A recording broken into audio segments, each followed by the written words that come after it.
bête, hein, mais c'est plus motivant quand on est à plusieurs. Voilà, on est dedans.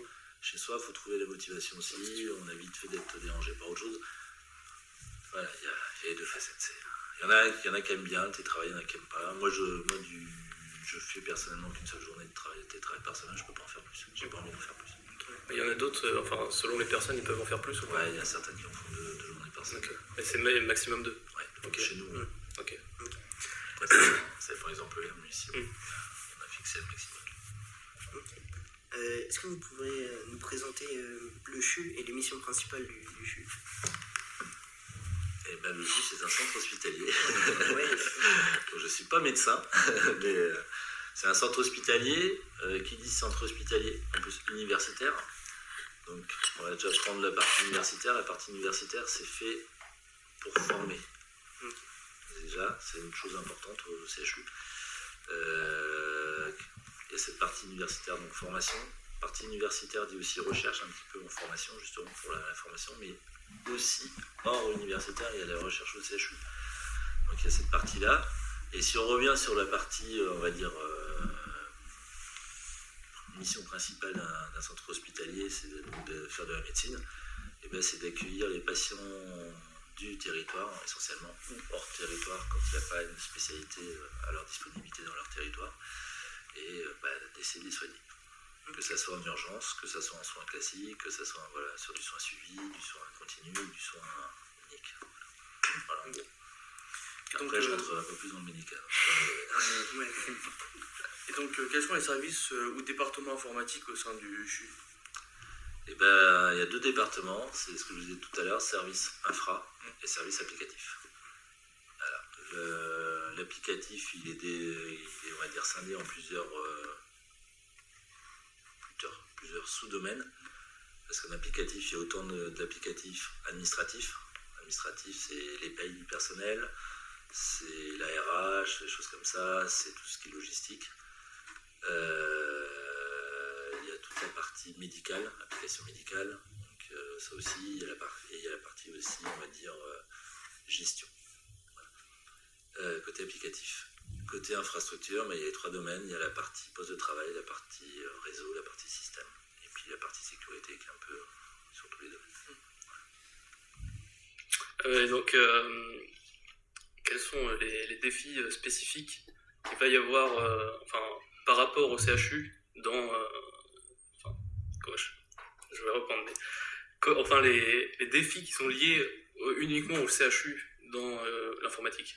Je sais pas si tu as compris ce que je voulais dire, mais qu'est-ce que le CHU va rapporter comme plus de défis dans ton domaine, comparé à d'autres boîtes comme les boîtes de services dans lesquelles tu étais avant, par exemple sur la sécurité des données, où ça va être plus important de les protéger Je dirais la partie informatique qui aujourd'hui est devenue importante au CHU, c'est le fait que l'information soit accessible par tous les praticiens du CHU instantanément. Ce qui leur permet d'avoir le dossier du patient rapidement, d'avoir les soins qui ont déjà été apportés aux patients, d'avoir les images qui ont été faites instantanément du scanner, ainsi de suite, pour pouvoir apporter un diagnostic, bref. Ça, c'est la priorité que nous, on a c'est notre défi au niveau du service informatique. Qui dit ça derrière dit qu'il faut qu'on arrive à diffuser les informations rapidement, partout, dans tout le CHU. Aujourd'hui, même, on commence à être obligé de le diffuser au niveau du territoire pour les médecins, on va dire, médecins de ville. Donc il y a aussi ce défi-là.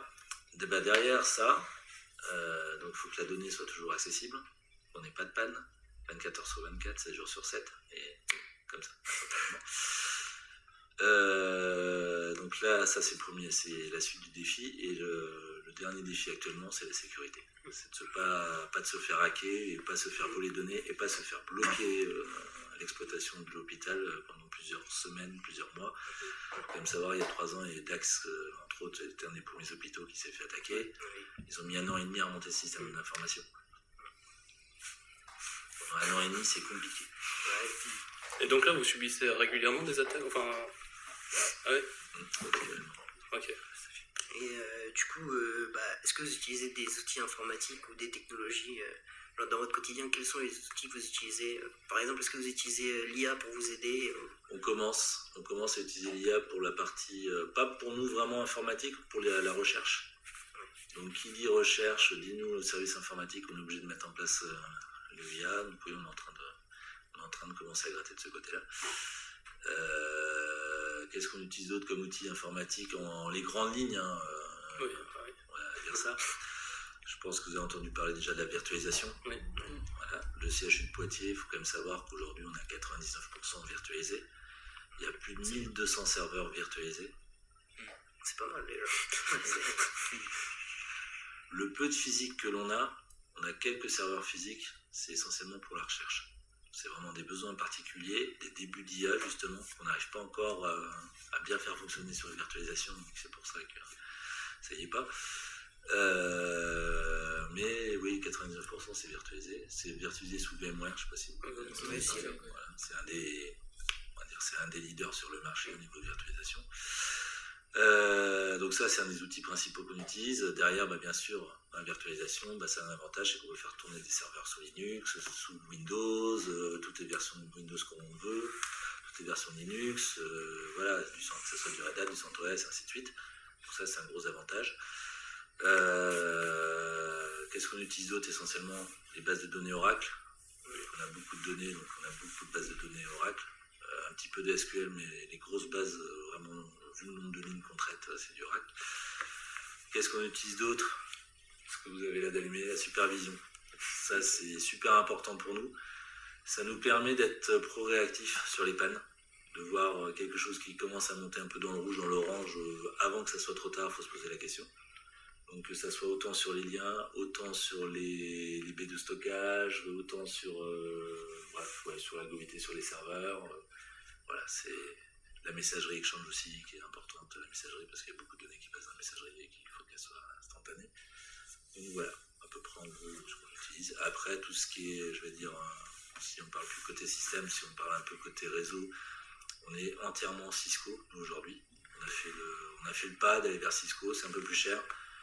Mais parce que vu le nombre aujourd'hui, si je dis pas de conneries, je crois qu'on est à plus de 2500 ou 2000 switches. Donc C'est pas mal, ouais. on gère plus les switches un par un, donc je géré par des outils et il n'y a pas 50 sociétés qui sont capables de le faire. Donc, avec Cisco, le Wi-Fi est avec Cisco aussi. La sécurité, on utilise essentiellement. Alors, moi j'ai un précepte que j'ai fait appliquer ici, que j'essaie de garder. On met jamais tous les œufs dans le même panier. Donc la sécurité, on a un mix de firewall. On n'a pas 50 marques, mais le frontal sur le côté entre WAN et LAN, c'est essentiellement du Storm Shield. Data Center, c'est du Palo Alto. Voilà, c'est deux technos volontairement différentes. En antivirus, c'est pareil, c'est pas les mêmes antivirus sur les postes que sur les serveurs.